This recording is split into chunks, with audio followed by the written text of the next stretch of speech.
আমার নাম ফটিক।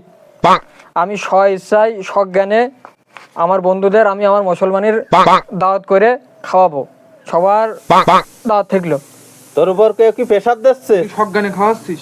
হ্যাঁ, আমি সজ্ঞানে খাওয়াচ্ছি। আমার কেউ হুমকি ধামকি দিয়ে? না না, কেউ হুমকি দিইনি, কেউ প্রেশার দিইনি। কেউ মারার হুমকি দিয়ে? না না না তোর কি ওই বাড়িতে তুলে এনে ফেসফে এরকম কেউ হুমকি দিয়েছে? না না না, এরকম কথা কেউ কইনি। তো তুই এই যে মানুষের বাড়ি খাইয়ে বেড়াস, এই জন্যই যে তোর কেউ ঠেঙাচ্ছে এরকম কথা কেউ বলেছে?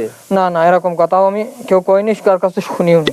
তাহলে তুই সজ্ঞানে সকিচ্ছায় খাওয়াচ্ছিস তো? হ্যাঁ, আমি সজ্ঞানে খাওয়াচ্ছি। দাওয়াত তো ঠিক। হ্যাঁ, আমার মুসলমানিতে সবার দাওয়াত কালকে। একদম দুপুর বেলা বলো? হ্যাঁ, দুপুর বেলা। খিদের সময়? হ্যাঁ হ্যাঁ। কোনো এদিক ওদিক যেন হয় না? না না না ঝাঁটা দিয়ে মেরে বলো ফিসে ফেল দিবা না না? না তোর কিন্তু কেউ হুমকি দিয়েছে? না না। শিওর? হুম তাহলে এই পর্যন্তই, হুম ঠিক আছে? কোনো নড়চড় না হয়। হুম।